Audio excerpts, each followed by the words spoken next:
from the Lynched Mobb to before it was. I grew up on a nigga, H. Charles. And that's good too. He's Special K. Mobb, cause I just You understand me? The Special K. A lot of people don't know about the Lynched Mobb, but they all know about the John-Doe. They didn't know about the Lynched Mobb. So, since the Lynched Mobb came before the John-Doe, that's right. How did that form? How was that? It was basically the same crew. Dudes, it was the same crew. It's just that they changed the name and then they broke off. Yeah, it was like some of the crew that was in the crew, it just broke off. Like, you know, they broke off with their own ways. Some of them still stayed around. And then, you someone was still with LM. Someone was from still with street to street for different dudes that came in. They broke off. They brought this John-Doe. Was all the Lynched Mobb members like true G's? Like, they was really about it? Yeah. Because, you know, nowadays it's different. Nowadays you got kids ratting on each other. See, you couldn't, back then we wasn't no telling. Yeah, it wasn't. Because you're going to get your whole mama house shot up or you're going to end up getting killed. Yeah. So back then it wasn't no telling. And then back then, that's just like when I got shot. I never ran to the police and told the police who shot me. It was more all about, if you live, you go back and get your nigga. That's how it was. It was always, if you shoot a nigga, you always recruit, get your shit together, and then you go back and get your man. Right. That's how it was always was. But it was never about snitch. If you had that clique of niggas, you was scared to snitch. They gonna ride because the nigga know where your mama stay at. He gonna shoot your mama house up. That's how I see it growing up. And that's how it was. And they like during the times of a nigga couldn't do nothing to a John-Doe nigga, and nothing went done about it. You feel me? It was just, I grew up when this shit. I got out of prison, I think, 98.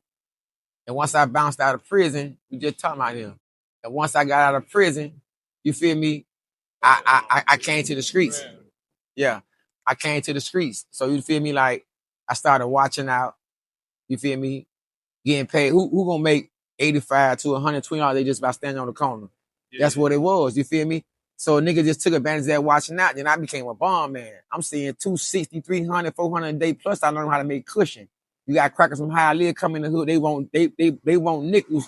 So we sell it to them for dimes and 15s because they gonna come here. They had the best dope in town. They had their 7, 8, 9, 10, 11, 12 spots. Everything would have been good till that killing shit started. You heard me? And I'm saying, once you put them sticks in the wrong niggas' hands, the niggas just want to hear, I did that. But when a lot of niggas failed, a lot of niggas turned. You feel me? Turned on each other. Did things that they never thought they'd do to each other. But when you fall, it's like every man for themselves. You know what I'm saying? Me? You got Bull doing time right now. He supposed to been out. You understand me? He can't control what another nigga do just because he down with a nigga. You understand me? They got their own choice of mind to make that move or not. You can say something and it still can be done behind your back. You understand me? This is a dirty game out here. I'm a jit growing up watching. Well, I was what I was doing. I'm about African. I'm walking down the sidewalk. It's back in about 94, 93, 94. This how I met this man right here. You know, kids nosy. You understand me? I was a little nosy ass child. We were selling 10-cent bottles back there. So I'm just like, I'm walking by. I see him and the dude arguing on the stairs. I know the dude he was arguing with because I knew the dude because of a dude named Tiny Head. Right. You feel me? And there was a nigga named Benji with some double teeth in his mouth. He talking crazy with a little county uniform on. But I know this nigga for always giving us dollars because he was the bomb man. He was young. He had to look up at older niggas too. And they didn't have, that's when it was 61st Street Lynched Mobb. They had this store down here, a million niggas out there. I'm talking about from the names, I was legit, but the names that I grew up like, from Leon Hadley, you didn't hear Bug names then. You heard names like Judo, Mobb, Los, Edie, Reefer Red. You heard niggas that had big teeth. You didn't hear the new names you didn't hear now.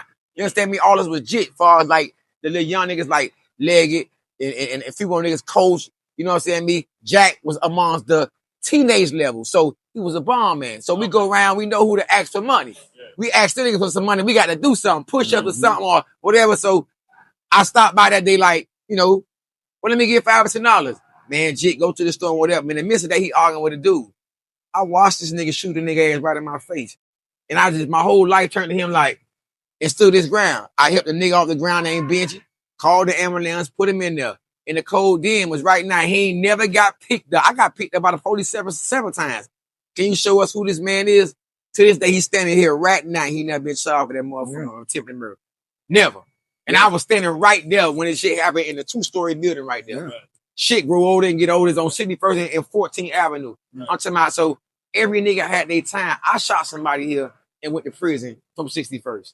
You understand me? I had to learn the hard way, but every day it was like, get your man. Yeah. If you die, you die. Mm-hmm. That beef over with. If you got homeboys like came from this area, they gonna ride with you, man. Yeah. So let me ask you. So back then when they kind of shut down some of the prisons and the jail, the county jail. Where they sent charge in the 90s? I was at Belgrade. They shut down Belgrade. Belgrade was wild. Belgrade was like the streets. You know what I mean? We had dope on the compound.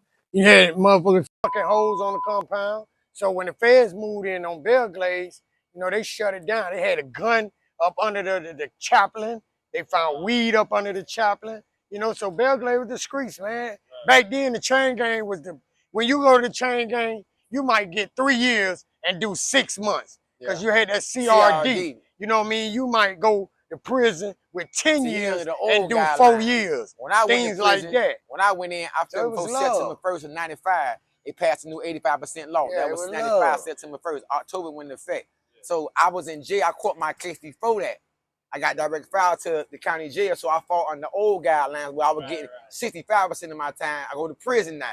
I get 30 days a month. Like probation, no, they let you out on it on a release, but it varies. You know what I'm saying? I mean, you want to use like an ass in there and lose your game time, but then you won't get out early. But at the same time, you got a TRD date and you got an early release date. Yeah. Like if I went there with 21.8 months. I probably did fucking 7 months and came home. I wound up doing motherfucking 19 months and came home. Yeah. Because I went to the YO camp in prison first. You understand me? After I left the YO, I got certified to the adult side. But once I got that motherfucker up there in Bavard, they put me with my class. You got to fight. You got to do whatever. You got to prove yourself as a man. It was totally different. You know, it's different. That's why I said you have to adjust to your surroundings. You got to adjust to society. You know, we can't be living on that past tense thing. Yeah. You got to be able to focus on what you got going on now. You used to go, you know, you could get away with back then. You do. It's a different time now. Yeah, you got to focus. Yeah, you got to just stay to yourself. Let me tell you something about the word snitching. And you got to understand this here. Don't take it the wrong way. I want you to look at me when I'm talking to you like a man to a man. You didn't snitch before. I'm going to tell you why. He didn't snitch before. Why? Every nigga on this earth, every female that snitch, you know why? Because you went and told mama something. That's snitching. They don't give a fuck how you say snitching. You all done told something. And now you want to say, oh, he's snitching. It ain't what a nigga do, it's how a nigga do it. You understand me? So don't never say, oh, I ain't never rat on a nigga, I ain't never told on a nigga. You told your brother about he stole that. You told your sister about it. And niggas gotta be real with themselves. They know what real is, you understand me? Every nigga done told something out here, man. Whether it was good or bad. But mama always told you, keep your mouth closed. You understand me? A fish should never get caught if it don't open his mouth. Exactly. And a closed mouth won't get fed, you understand me? You gotta really know this shit, man. Niggas talk for attention out here. It's chest, not check. A nigga been here, man, you understand me? Yeah, it's Chester, man, you understand me? BG taught me that shit a long time ago, man, you hear me? Checkmate. You make that move when you want to make that move. And checkers, you got to make a move. You gotta make I can take all the time in real when I'm playing chess. Yeah. You understand me? It's like a war. But some niggas got to understand that. You got to go through a lot to learn this shit. Of course. You might take bullets, ass whippings, jail time. It's a lot of niggas in jail. I got a brother doing life right now named Joshua Broughton. For a nigga he called his best friend. Life. Got a 14-year-old son out here. Lost my daddy out here. My mama gone. You feel me? My brother gone. 2 of my brothers gone. This is my daddy's last son out of 23 kids, man. It's the baby boy who had anything he wanted. Because he was so down with this particular nigga. A nigga did something in his car. And guess what he did? Went to trial with it. They gave us as a 9999 day. Fool go do the immunity thing. They pay $10,000. He don't show up the next week. He get caught right here with 2 guns in the car. Life sentence in the feds now. My brother been there for something he never had nothing to ever do with. That's your blood, my blood motherfucking brother, Joshua Bullethead Broughton, man. My baby, but my daddy last child from 61st. He come from here. It's about 10 of us come out this street that I'm John's son. A lot of them know him. More was a garbage can man, but at the same time, ain't no bitch from Liberty City don't know my daddy. Yeah, I know him. Yeah, John was. You know John, you know down here, man. He was kicking up dust back then. You know the Coleman. My daddy did solid waste management since before I was even walking out the door. Remember, I'm born in the bathtub in 1281. But I was just raised in the beans. A lot of niggas think he just from the beans. I'm the only child my mama got born in the bathtub on 61st. I mean, born in the bathtub. I ain't talking about I came out. I'm talking about the umbilical cord, all that shit in the bathtub. Let's see what's up under there. These people right here helped me. My mama out right here, been here since before I was born. We called her Miss Marsha Lee. This the green. Nobody around me. If anybody from this block here, I don't give a fuck what part of the year from motherfucking 85, from 82 on up. If you don't know this house right here, you ain't from around here. You understand me? I'm just being real with you. If her mom and her daughter came there and sat there with me every day. You definitely gonna come back. That's why that bond with them gonna is want so to unique. do it every She other always week, had love for baby. everybody. Miss And I'm gonna want Marshall, you back her there. daughter Eileen. If a Classic bitch together. hungry, We gotta book us she a gonna room feed for the you. classic too. But don't get it twisted now. We gotta get on top of that. In Orlando next month. We gotta book us a You got some room. gangsta ass women that come through this bitch and all. Yeah. Everybody know me as Twin, man. You hear me? I'm saying, I'm like, you know, have a nigga don't like it, you know, I'm always be a part of the Lynched Mobb, and I'm always have 13 to my heart. You know, I don't play sides. I just be me. You understand me? But it's kind of good you can go certain places other niggas can't go, because you my homeboy, and he my homeboy. But y'all beefing. Check this out. Let me squash this beef. If y'all really fuck with me, that's how I play it. I don't give a fuck where you from or who you don't like or what you know. You understand me? I might be there when you get shot. And I might be that nigga that say, let me pick you up and take you to the hospital. I did it numerous times. I got a nigga die in my car in the beans. I picked up 3 kids got shot right here in the beans. You understand me? One of them paralyzed in a wheelchair for the rest of his life. I done did shit just being here. These kids, I picked 3 of their ass up and took them in. One of them paralyzed. He done 30 something years old with a child now. That nigga will call me every day like he owed me something. Man, stop that. I love you to death, man. His mom and me, we ain't have a bond. When her son got, them people told her, if he didn't bring him here, he wouldn't be here. I felt bad because he was paralyzed for the rest of his life. But that nigga thanked me, because you know why? If he would never made it there, boom. But the last nigga I picked up in my car, he died on an emergency table. That one of my homeboy named Loke from the Poker Beans. If I see a nigga shot, I don't care where you from or who you is, man. You a human being. You went through, I'm gonna help you. Yeah. I'm gonna help. I don't give a fuck if it's a nigga that shot me.